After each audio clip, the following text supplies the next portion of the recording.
gracias porque tú nos has concedido el honor de honrarte, de bendecirte, de darle la gloria que es debida a tu nombre.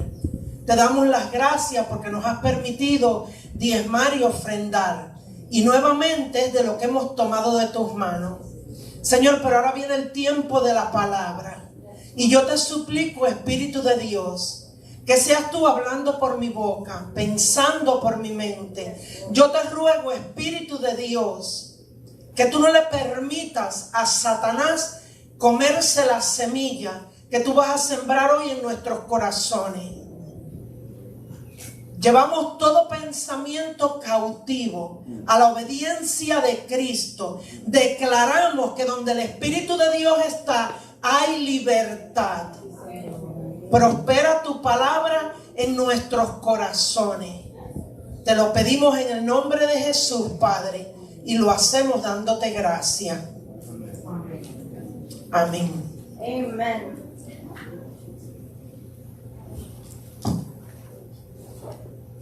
Unos 300 o 400 años antes de Cristo, un general, un estratega militar y un filósofo chino escribió un libro que hasta el día de hoy es muy conocido. Incluso es usado por altos mandos del ejército para entrenamiento. Este libro se llama El arte de la guerra. El arte de la guerra, su autor fue Sun Tzu. Dijo lo que a continuación yo voy a citar. Si conoces a tu enemigo y te conoces a ti mismo, no debes temer el resultado de 100 batallas. Si te conoces a ti mismo, pero no al enemigo, por cada victoria obtenida sufrirás una derrota.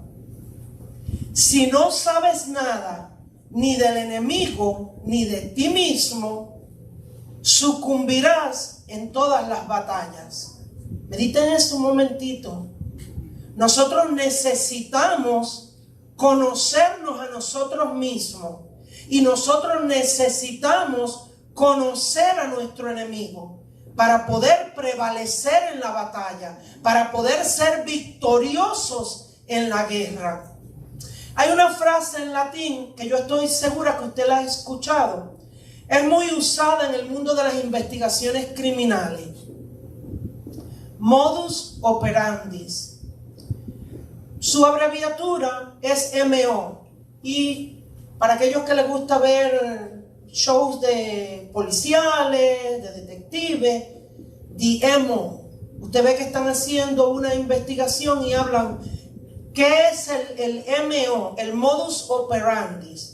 ¿Por qué es que estos investigadores, los que hacen perfiles psicológicos de los criminales, los que están investigando, por qué ellos hacen referencia al modus operandi?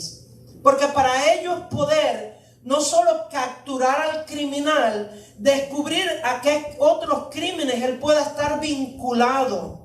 Estar un paso adelante del criminal. Ese criminal que él no solamente está interesado en romper la ley, en sembrar caos en la sociedad, en hacer el mal. Él está interesado en no ser capturado, no ser reconocido, no ser detectado.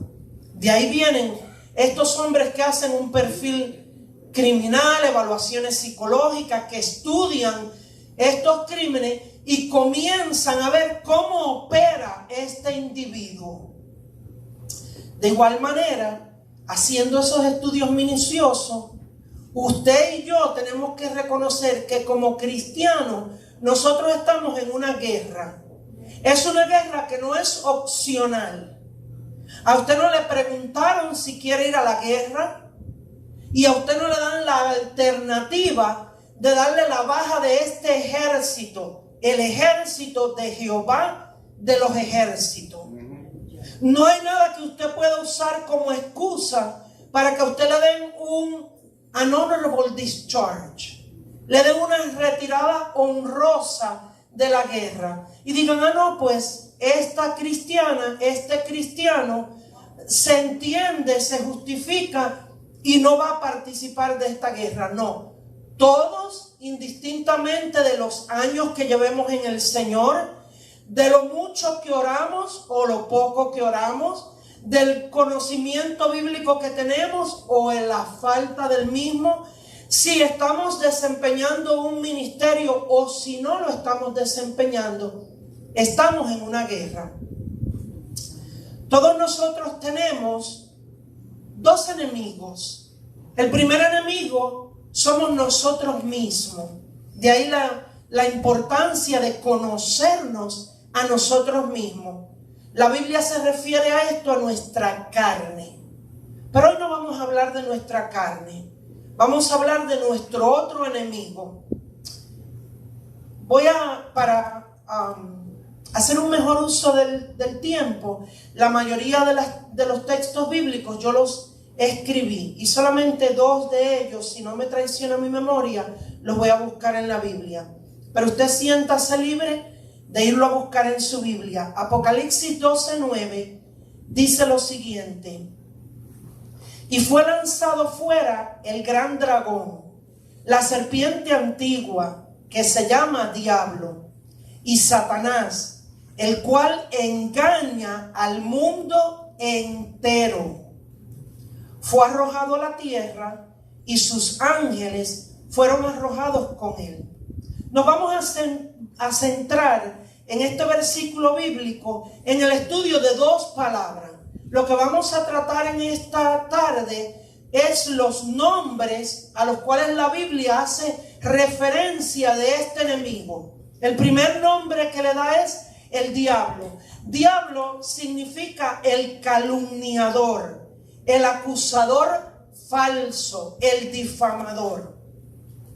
Yo le voy a invitar que usted busque en su Biblia el capítulo 3 de Zacarías, del profeta Zacarías. Y después usted con calma en la casa va a leer hasta el versículo 4. Pero ahora vamos a leer solamente los versículos 1 y 2. Libro de Zacarías, capítulo 3, versículos 1 y 2.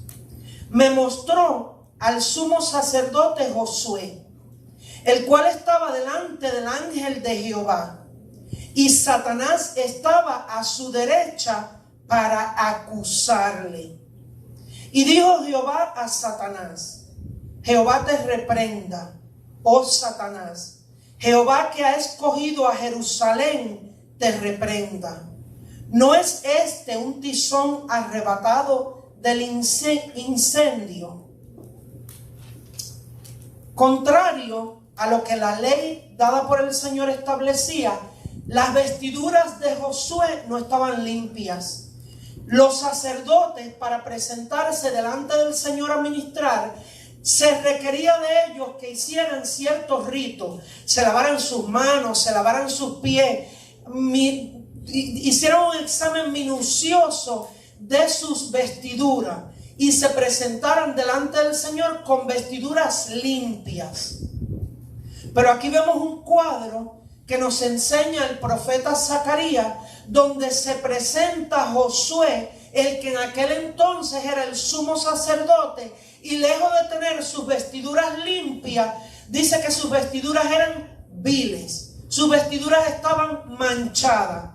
Josué, cuando se presentaba a ministrar delante del Señor, él hacía sacrificios por sus propios pecados y él hacía sacrificios por los pecados del pueblo. Josué se representaba a sí mismo delante del Señor, y simbólicamente, cuando Josué entraba a ofrecer su sacrificio, lo hacía representando toda la nación de Israel.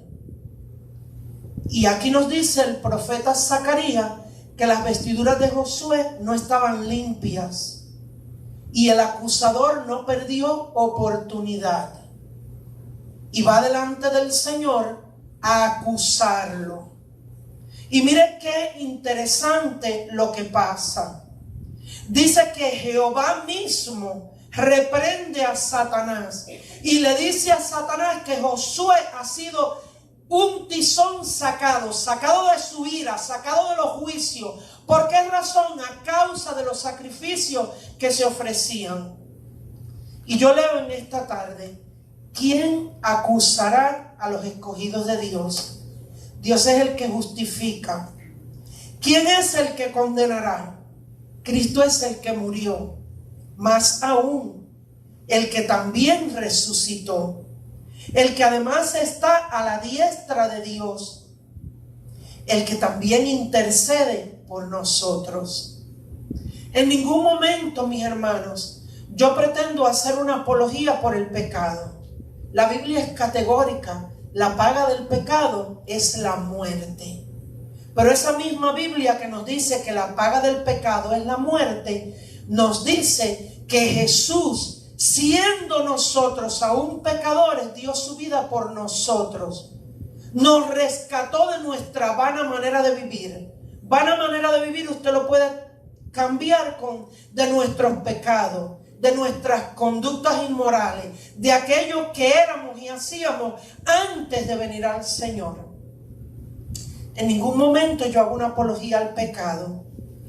Nosotros también pecamos, pero esa misma Biblia nos dice que si nosotros confesamos nuestros pecados, Él es fiel y justo.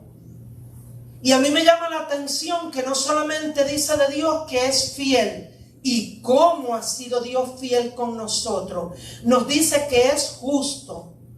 El Señor es el juez justo de toda la tierra. Hubiera sido injusto Dios, no sería el juez justo de toda la tierra si siendo usted y siendo yo pecadores nos dejara ir, se hiciera de la vista gorda, se comportara como si él era un anciano demente y no viera lo que nosotros hacemos, y hubiera establecido la ley que dice que la paga del pecado es muerte, y entonces no nos diera muerte.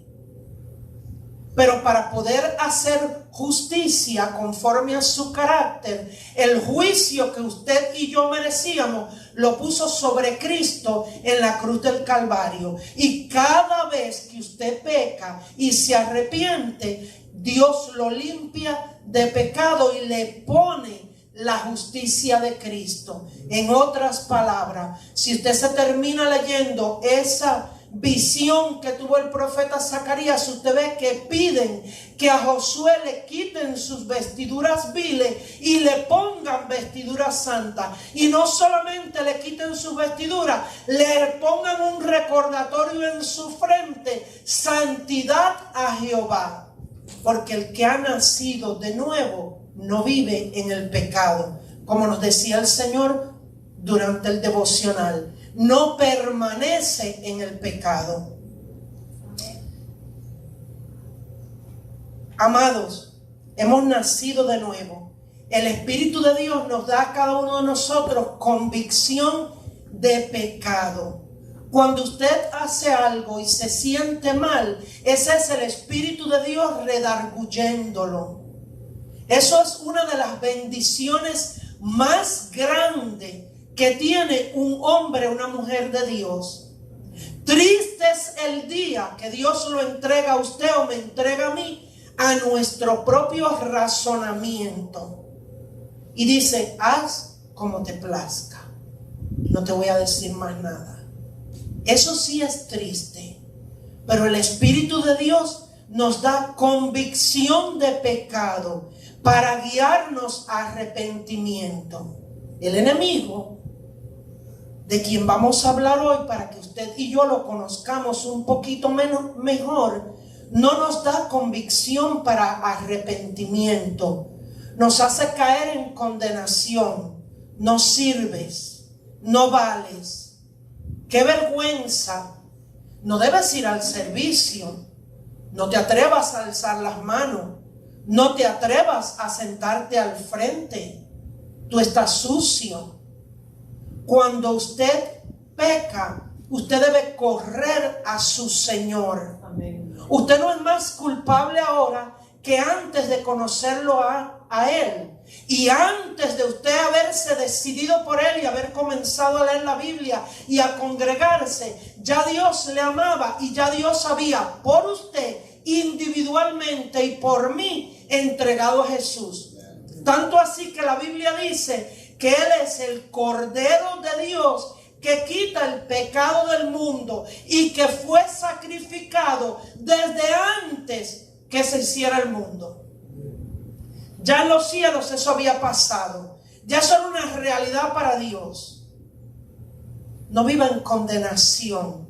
Acérquese confiadamente todo el tiempo al trono de la gracia, porque esta palabra nos dice que cuando usted lo hace, usted va a encontrar misericordia para el oportuno socorro. ¿Cuál es el socorro que usted necesita en ese momento? Que le limpien sus vestiduras, que le laven sus pies, que le den fuerzas nuevas, que le corrijan, que lo enseñen, que lo alienten para que usted no continúe en su pecado. Ya hablamos del enemigo como acusador. Pero ahora vamos a hablar de él por el segundo nombre que nos da el capítulo 12 de Apocalipsis, versículo 9. Ese capítulo dice: y fue lanzado fuera el gran dragón, la serpiente antigua que se llama Diablo y Satanás. Y lo voy a dejar hasta ahí. Da su segundo nombre. Satanás quiere decir adversario.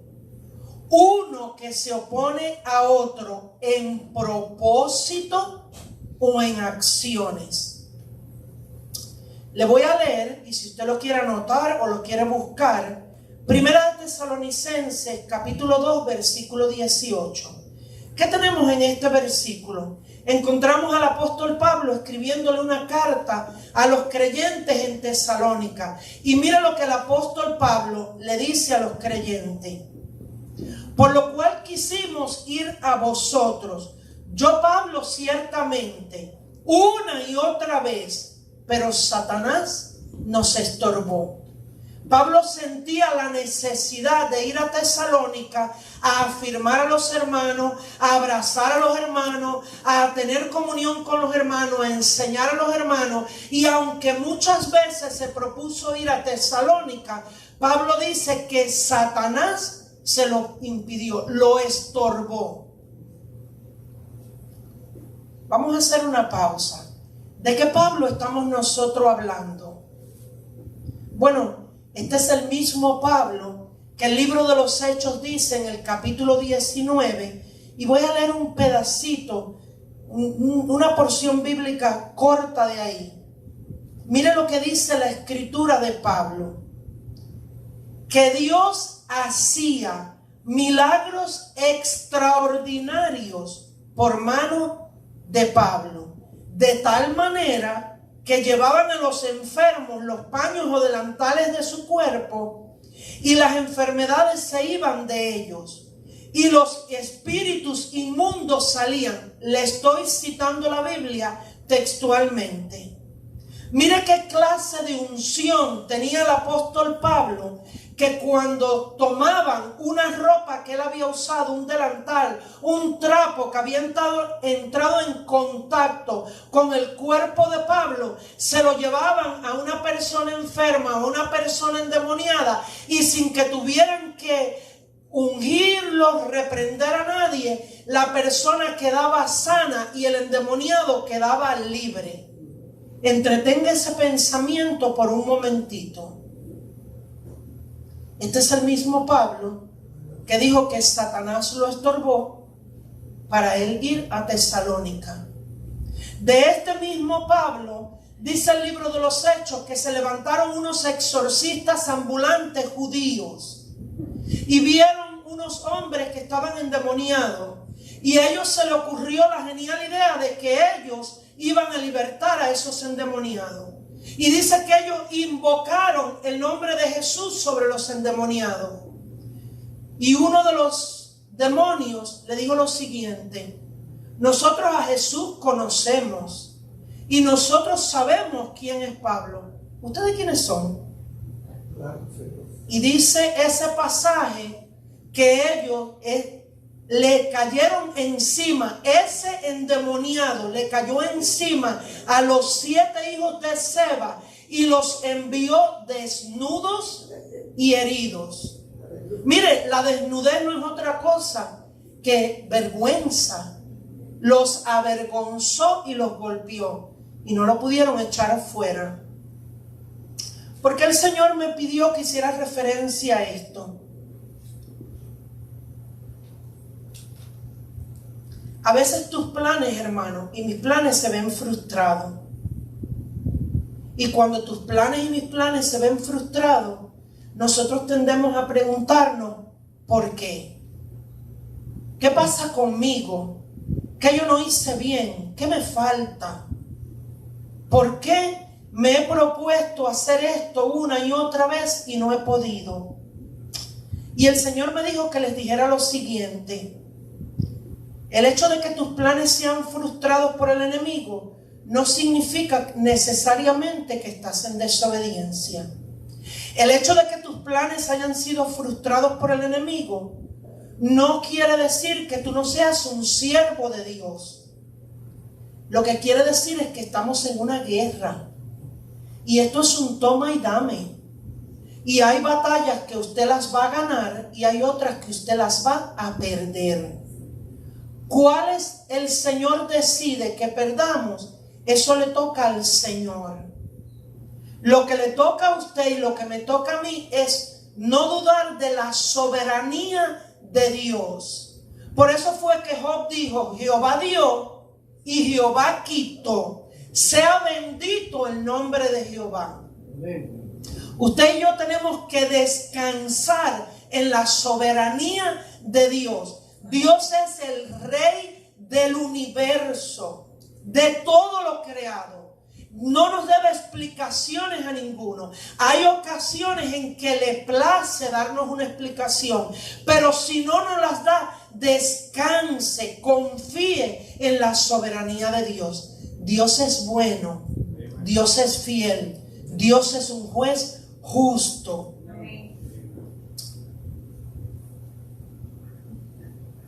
No dude del amor del Señor para con usted.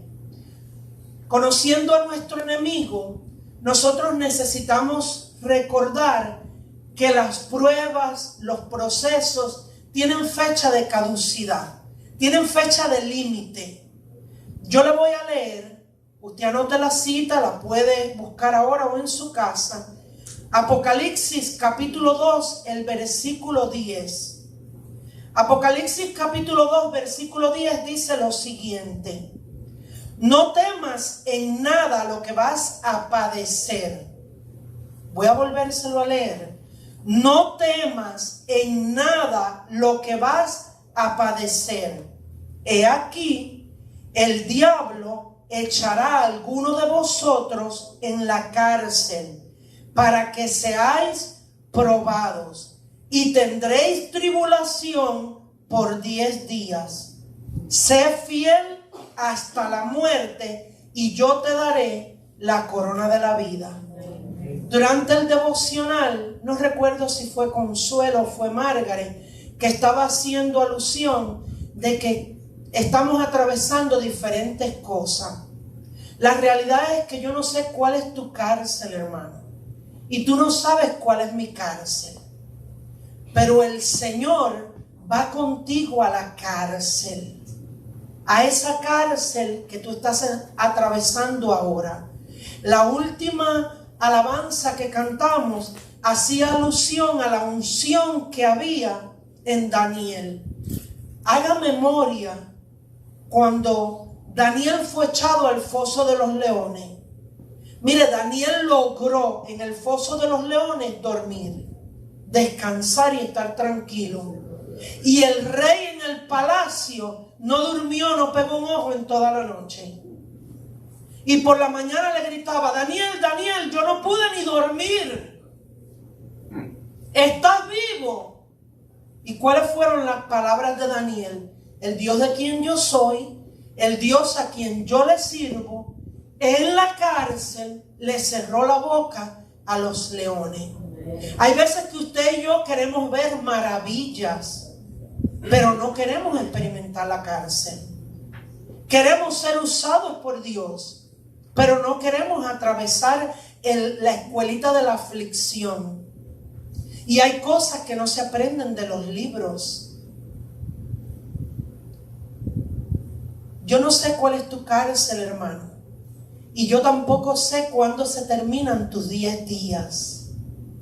Pero en lo que se terminan tus 10 días y en lo que tu Señor te saca de la cárcel, no tengas miedo. Estás siendo probado. Permanece fiel hasta la muerte. Porque esto no es del que comienza, esto es del que persevera, del que permanece. No hay atajos. Aquí no hay atajos.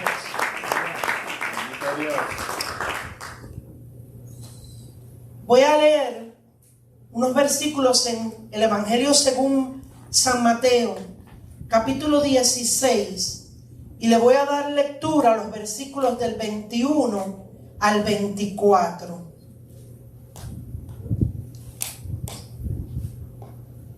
Entonces Jesús le dijo: les digo la verdad. Perdón, estoy en el capítulo equivocado. Entonces, a partir de entonces, Jesús empezó a decir claramente a sus discípulos que era necesario que fuera a Jerusalén y que sufriría muchas cosas terribles a mano de los ancianos, de los principales sacerdotes y de los maestros de la ley religiosa. Lo matarían, pero al tercer día resucitaría. Entonces Pedro lo llevó aparte y comenzó a reprenderlo por semejantes cosas. Dios nos libre, Señor, dijo, eso jamás te sucederá a ti. Jesús se dirigió a Pedro y dijo: aléjate de mí, Satanás. Representas una trampa peligrosa para mí. Ves las cosas solamente desde el punto de vista humano, no desde el punto de vista de Dios. Cuando nosotros estamos en el centro de la voluntad de Dios, en muchas ocasiones, como hizo alusión Pili abriendo el servicio, somos llevados por el Espíritu al desierto. Cuando estás en el desierto, ¿cómo te vas a comportar? No estás fuera de la voluntad de Dios. Si usted se lee el capítulo 4 del Evangelio según San Lucas, ese capítulo comienza diciendo que Jesús fue llevado por el Espíritu al desierto para ser tentado, para ser probado. Y le da una lista, una explicación de todas las tentaciones, la dinámica que pasó en ese lugar. Pues aquí está Jesús anunciando su muerte, los padecimientos que le esperaban. ¿Y qué hace Satanás? Usó a Pedro. ¿Por qué pudo usar a Pedro? Usó a Pedro porque Pedro era emocional. ¿Sí? Usó a Pedro, no usó a Marcos, no usó a Lucas. Mire, yo no me imagino a Lucas, que la Biblia dice que era un médico, doctor en medicina, que fuera una persona emocional. Porque imagínense, ay, yo no sé si lo abro, lo cierro, lo coso, no lo coso. Ay, hay mucha sangre, mejor me voy. No, ese no es el carácter de los médicos. Pero Pedro era emocional. Y dice la palabra que llamó a Jesús para un lado y le dijo: yo necesito hablar contigo. Hay cosas de las que no te has dado cuenta y yo necesito que te des cuenta. No te debe pasar tal cosa. Nosotros necesitamos mantener nuestras emociones a raya. El que se altera pierde. Cuando tú estás en una batalla, el que se altera pierde. Cuando tú estás, voy a usar la palabra discusión, en una discusión, el que comienza a gritar, lo único que demuestra es que perdió el control. No suba la voz, mejora el argumento. no suba la voz. Nosotros necesitamos aprender, pedirle al Espíritu de Dios que nosotros, frente a las pruebas, en medio de las batallas, nosotros mantengamos las emociones a raya. Este no es tiempo de gritería. Este no es tiempo de abrir la boca para otra cosa que no sea para alabar al Señor. Cuando usted se sienta quejado, tentado a quejarse, cállese. Cuando usted se sienta atentado a criticar, cállese. Cuando usted se sienta tentado a dar la opinión que no le pidieron, cállese. ¿Por qué usted y yo necesitamos callarnos? Porque esta Biblia dice en el libro de Proverbios que hasta el necio, cuando se calla, es tomado por sabio. Y nosotros, que se supone que somos sabios, que se supone que tenemos la mente de Cristo, que se supone que tenemos el Espíritu de Dios dentro de nosotros, y que uno de los resultados del producto, el fruto del Espíritu dentro de nosotros es el control propio. No, es que yo no me puedo callar. Usted no se quiere callar. Usted sí se puede callar. Yo sí me puedo callar. Yo lo que no me quiero callar. Usted no está poniendo su carne a sujeción. Si usted quiere, usted puede. Mire, un día estábamos mi esposo y yo hablando. Y estábamos sentados en lo que antes era Panera en el Loop. Y estábamos teniendo una conversación. Y sí, no era una pelea ni nada. Pero la conversación, yo no quería que le escuchara a nadie en otra mesa. Y él tiene la tendencia de que él habla un poquito alto. Entonces yo le dije así, sí, pero no con gritería. No, jamás. A mí jamás me ha gritado, ni a mis hijas, jamás. Entonces él estaba hablando alto y yo le dije, Eric, baja el volumen porque te van a escuchar las mesas de al lado. Yo no puedo bajar el volumen. Y mira lo que yo le dije. Yo le dije, Eric, hazme un favor, di lo siguiente. Me hice encima y él me miró y yo le dije, di eso. ¿Qué locura es esa? Que lo diga Eric. Y él bajó su voz y dijo, me hice popó. Y yo dije, tú ves que si tú puedes, tú ves que si tú quieres, tú hablas bajito. Ajá. Y yo también. Cuando usted no quiere que lo avergüencen a usted, entonces usted mide sus palabras. Cuando usted está interesado en que no avergüencen a uno que realmente usted ama, usted mide su tono, mide sus palabras. Pero cuando se trata de mí, entonces usted no puede hablar bajito y no se puede callar. Sí se puede callar, lo que no se quiere callar. Nosotros necesitamos tomar control de nuestras emociones. Amén. Mire, amados hermanos, aquí hemos escuchado el pastor y yo personas decirnos que nosotros no creemos en el ministerio de liberación. Él cree y yo creo en que las personas necesitan ser libres en ocasiones, libres de ataduras y libres de posesión demoníaca. Usted lo que no me puede vender a mí es chinas por botella y venirme a decir que las obras suyas de la carne son posesión demoníaca. La carne hay que crucificarla. ¿Cuándo? Todos los días. Todos los días. Si usted se descuida, se lo digo por experiencia, si usted se descuida crucificando su carne, ella rapidito resucita y quiere gobernar el show. Así que hay que todos los días crucificarla. Jesús no dijo, repréndanse, manténganse reprendiéndose. Jesús lo que dijo, usted quiere venir en pos de mí, entonces usted coja su cruz y sígame. Su cruz es usted mismo. Su carácter, sus debilidades, póngalos a sujeción. No puedo, sí puede. El Espíritu de Dios nos ayuda en todas nuestras debilidades. No en algunas. Lo que pasa es que nosotros somos selectivos. Que me dé fuerza para orar, pero no le pide dame fuerza para callarme. Que me dé fuerza para esto, pero no le pide que le dé fuerza para lo otro. El Espíritu de Dios nos ayuda en todas nuestras debilidades. ¿Por qué Pedro? Por emocional.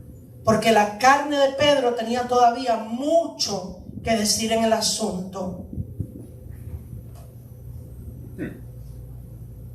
Mire con quién usted mantiene conversaciones. En serio. En el Evangelio según San Marcos hay un versículo que a mí siempre me ha llamado la atención. Jesús le está hablando a los discípulos y le dice: mirad lo que oís. Mirad lo que oís. Hay otro versículo en la Biblia donde el Señor nos hace a nosotros la advertencia de que nosotros seamos prontos para perdonar. Dice, por cierto, dice el libro de Proverbios, creo que como en el capítulo 11, pues por ahí como en el capítulo 7, dice que la gloria del hombre está en pasar por alto la ofensa. El que está en Cristo tiene que quitar de su vocabulario: es que a mí el que me la hace me la paga. Hermano, eso no es un hombre que ha nacido de nuevo. No lo es. No se engañe. Si usted todavía está de que el que me la hace me la paga, usted está bajo la ley en el Viejo Testamento. Usted necesita venir al pacto nuevo con mejores promesas hecho en la sangre del Cordero. Dice la Biblia que Jesús pudo llamar legiones de ángeles, que Jesús pudo haber hecho que cayera fuego del cielo y consumiera a los que lo estaban crucificando. Sin embargo, nos enseña que Él encomendó su causa al que juzga como justamente. ¿Con quién usted está manteniendo conversaciones? Nosotros necesitamos llegar al punto que nosotros podamos identificar qué nos ayuda a nosotros a crecer y qué nos ayuda a nosotros a desanimarnos, qué nos ayuda a nosotros a acercarnos a Dios y qué nos es de tropezadero. ¿A quién está usted escuchando? ¿Qué cosas está usted escuchando? Yo me pongo de ejemplo yo. Yo hay ocasiones que voy donde mi esposo y le voy a decir algo y él me dice: yo no lo quiero escuchar. Eso a mí no me edifica y yo no lo quiero escuchar. ¿Usted sabe cuándo se termina el chisme? Cuando usted para a la persona. No hay que reprender un espíritu de chisme. Hay que reprender al chismoso. Ajá. Con la cosa que a veces la chismosa es usted y otras veces soy yo. Es así de simple. ¿Qué estamos nosotros escuchando? Que lejos de animarnos a ser fiel, a buscar más a Dios, a servir a Dios, le carga, le desanima. Y cuando usted vele, yo sé que usted va a estar de ahora en adelante, ojo al visor. Usted va a darse cuenta que dice: cada vez que yo cuelgo con la hermanita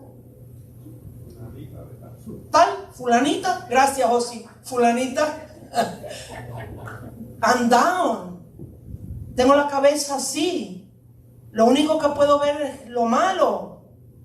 Mire, haga como me dijo el Señor a mí: necesitas una cirugía plástica. Y yo: ¿a dónde? En las tarjetas de crédito, para que entre la prosperidad a tu casa. Pues mire, ahí va. No olvide que Satanás se disfraza de ángel de luz. No lo olvide. Él se disfraza de ángel de luz. Voy a leer el capítulo 8 de Mateo, del capítulo 8 de Mateo. Voy a leer el versículo 28. Voy a ir hasta el 34. Mateo 8, del 28 al 34, dice así: cuando Jesús llegó al otro lado del lago, a la región de los Gadarenos, dos hombres que estaban poseídos por demonios salieron a su encuentro. Salían de entre las tumbas y eran tan violentos que nadie podía pasar por esa zona. Comenzaron a gritarle: ¿por qué te entrometes con nosotros, Hijo de Dios? ¿Has venido hasta aquí para torturarnos antes del tiempo establecido por Dios? Sucedió que a cierta distancia había una gran manada de cerdos alimentándose. Entonces los demonios suplicaron: si nos echas fuera, envíanos a esa manada de cerdos. Muy bien, vayan, les ordenó Jesús. Hay 2 o 3 cosas que yo quiero que veamos para que usted conozca a su enemigo. Es lamentable que hay personas dentro de la iglesia que no están leyendo un pasaje y si dice aquí, porque Satanás esto, que el Señor los reprenda. Mire, esos son personas que no son maduras en la fe. Conozca a su enemigo, sepa quién usted es en Cristo. Dice que cuando Jesús pasó por ahí, estos demonios que vivían dentro de estos hombres, ¿qué fue lo que le dijeron? Has venido para torturarnos. Hay otras versiones que dicen atormentarnos antes del tiempo establecido por Dios. Mire, eso es un bocado grandísimo. Lléveselo. El que ha estado en control desde antes de la fundación del mundo, desde antes del jardín del Edén, después del jardín del Edén y por los siglos de los siglos, es el Dios, el Santo de Israel, el único Dios verdadero, el Altísimo, el Sublime, el Eterno. Él jamás ha perdido el control. Él no tiene complejo, Él no tiene falta de poder, Él no ha menguado en poder. Él no escondió en las escrituras que hubo una rebelión en el cielo porque un ángel, el primero que Él creó, el mejor que Él creó, el que tenía las habilidades más hermosas, un día se miró y dijo: esto yo lo puedo hacer. Lo que Él hace, yo lo puedo hacer. Como mismo Él lo hace. Y cuidado si no mejor. Y mire, Dios dijo a alguien más que piensa como piensa aquí este individuo. Y empezaron los ángeles a levantar la mano y dijeron: 1/3, para afuera, para la calle, que aquí no hay cama para tanta gente. Y se acabó el evento. Y se estableció un tiempo de juicio para ellos. Y aquí están estos demonios preguntando: Dios viene a atormentarnos antes del tiempo que ya le estableció. Esta es otra de las cosas que usted no puede ignorar. Su enemigo conoce las escrituras tanto o más que usted. Y hay ocasiones que la usa en contra suya. Lo quiere matar con su propia espada. Le quiere disparar con su propia pistola. Hay un sí condicional. Si nos echas fuera. ¿Por qué hay un sí condicional? Porque ellos no son omniscientes. El único que tiene el poder de conocer lo que está en el corazón del hombre, lo que el hombre piensa, lo que el hombre siente, es Dios. Como usted y yo a veces somos tan habladores y nos callamos tan poco, le damos mucha información a nuestro enemigo y le damos material para él cortar. Mire, el domingo pasado se terminó el servicio y 2 o 3 hermanos nos dijeron: ¿quieren ir a comer? Sí, vamos a comer. Y llegamos al lugar y yo no lograba decidirme por nada en el menú. Y me dijo una de las hermanas que estaban en la mesa, me dijo: ¿qué pasa? Y yo le dije: ay, que es que tengo la presión altísima. Y ya miré y ese hamburger tiene 1585 miligramos de sodio. Eso es mucho sodio en un solo hamburger. ¿Y cómo está tu presión? Y yo le dije: está bastante alta. Está tanto. Y me dijo: mira, eso es presión de embolia. Eso es para darte una embolia. Y yo le dije: yo cancelo esa palabra necia. El Señor es mi sanador. Yo no soy ignorante y no me voy a comer 1585 miligramos de sodio en una sentada con la presión alta, pero tampoco le voy a abrir la puerta al enemigo a que me esté anunciando que un día usted me va a ver a mí ahí, que no sabe si vengo o voy. No creo. Mire, las cosas se cortan en el momento, no importa quién las diga. Cuando los reprendan a usted, no se ofenda. acepte que usted habló alocadamente y enderécese. Es así de simple. Si nos echas fuera, envíanos a esa manada de cerdo. Él tiene el poder para sacarlo y tiene el poder para enviarlos. Ellos pidieron a la manada de cerdos. ¿Por qué? ¿Qué nosotros vemos con esto? Los demonios son territoriales. Y ellos no estaban interesados en estar aquí o estar allá. Lo que estaban interesados era en permanecer en esa región. Al ir ellos dentro del hato de cerdos, ellos sabían que iban a instigar a los cerdos a tirarse por un despeñadero. Y todos los cerdos se ahogaron. Una vez los cerdos muertos, ¿qué salen ellos de nuevo? A buscar otro cuerpo que poseer. Pero pidieron que no los sacaran de esa región. Los demonios son territoriales por dos razones. Son territoriales por asignación y son territoriales por puertas abiertas. O cuando tienen sus reunioncitas, le dijeron: a ti te toca para esta esquina de Kissimmee, a ti te toca para aquella otra esquina y ustedes van a estar en este vecindario. O usted le abrió una puerta. Y si usted se la abrió, es tan sencillo como usted arrepentirse delante del Señor, pedirle guianza al Espíritu de Dios y pedirle al Señor que cierre esa puerta. A usted y a mí nos ha sido dada autoridad. La Biblia dice, hablando de Jesús: toda autoridad me ha sido dada. No alguna, no temporal. Toda autoridad. Por eso es que esta palabra dice: Jesucristo es el mismo ayer, hoy y siempre, por los siglos de los siglos.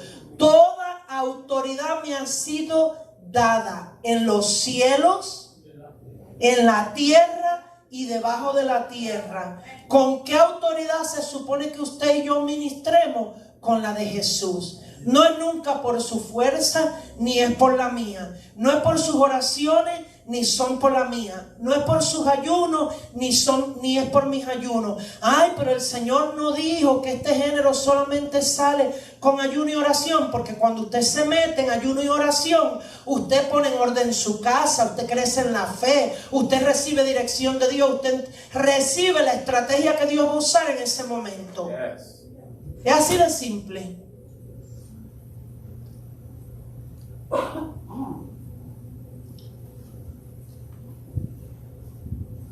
Con los demonios no se mantienen conversaciones. Yo lo he visto muchas veces, personas tratando de sacar un demonio, reprender un demonio de una persona y entablando un diálogo. Mire, no hay nada que hablar con ellos. No se ha averiguado. No ande cruzando límites que a usted no le pertenecen. Ay, pero Jesús le preguntó: ¿cómo te llamas? En una ocasión, Jesús le preguntó a un demonio: ¿cómo te llamas? Yo le dije al Señor: Señor, ¿por qué? Si nunca Jesús le anduvo preguntando a ningún demonio el nombre para sacarlo. Para que nosotros aprendiéramos que lo mismo Él saca uno que saca una legión. Una legión era un término militar. Una legión consistía en unas 6.128 personas, soldados. En ellos habían una cantidad grandísima que eran soldados de a pie y unos 700 que eran la fuerza a caballo. Y Jesús le dijo: para que ustedes vean que yo tengo poder, lo mismo para sacar uno que para sacar 7,000, que para sacar los que sean. Fuera y eres libre. No mantenga conversación con los demonios. Primera de Crónicas 21:1 dice lo siguiente: pero Satanás se levantó contra Israel e incitó a David a que hiciese censo de Israel. Yo no sé si esa porción bíblica a usted le ha llamado la atención. Satanás se levantó contra Israel y lejos de ponerle un enemigo, mire, lo que puso fue: déjame comenzar a susurrarle al oído del rey. Incitar no es otra cosa que empujar, que impulsar, que inducir, que estimular. Voy a ponerle al rey que él necesita contar su gente. Él necesita contar su gente. Fíjese la estrategia que usó en esta ocasión. Esta estrategia, aunque a usted le parezca, ay, pero ¿qué? ¿Que a Dios está en contra de los censos? No, amado.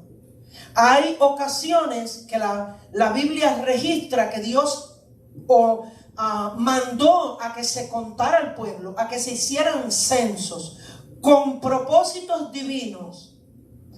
Jesús hablando dijo que cuando uno se va a ir a la guerra o va a construir una torre, usted se debe sentar y analizar, y usted debe echar números, y usted debe ver si puede, porque eso es como que usted pesa 25 libras mojado y usted quiere ahora echar una pelea en los pesos completos. Va a estar un poquito triste la cosa. Dios no está en contra de los números, pero censando David el pueblo, David estaba en peligro de dos cosas. Si el censo daba que David tenía una gran multitud de hombres en edad de guerra, David muy bien se podía llenar de orgullo, de autosuficiencia, y David decir, nosotros podemos, yo puedo. Mire, esto va a ser pan conmigo. Si somos tanto. Si David tenía un número bajo de hombres para la guerra, David podía abrirle puerta al miedo en su corazón. ¿Sabe lo que le dio la victoria a David contra un filisteo que le llevaba, qué sé yo cuántos pies de estatura? Que cuando David fue a esa batalla, David le dijo, Jehová te entregará hoy en mi mano. ¿De dónde se movió David? ¿Qué entró al corazón de David? ¿A dónde estaba la mente de David? Que de Jehová te entregará hoy en mi mano. Ahora yo quiero contar al pueblo a ver con qué yo cuento. Amado hermano, tu confianza y mi confianza tiene que estar siempre puesta en aquel que nos llamó. Tú y yo no somos barquitos a la deriva. Los ojos de Jehová están sobre nosotros todo el tiempo. Él nos da la victoria. Vistámonos de toda la armadura de Dios para que nosotros podamos resistir en el día malo. ¿Por qué no necesitamos vestir de toda la armadura de Dios para resistir en el día malo? Porque nuestro adversario, el diablo, anda como león rugiente buscando a quien devorar. ¿Sabe lo que me dijo el Señor cuando yo escribía esta cita? Me dijo, ¿sabes lo que pasa con el pueblo? Que ya han escuchado tanto ese versículo, ya lo han usado tanto en enseñanza, que ya lo repiten como autómatas. Y a ellos se le olvida con frecuencia que el enemigo anda como león rugiente buscando a quien devorar, y por eso bajan la guardia, y por eso no traen la armadura puesta, y por eso se descuidan, y camarón que se descuida se lo lleva la corriente. Dios les bendiga, mis hermanos.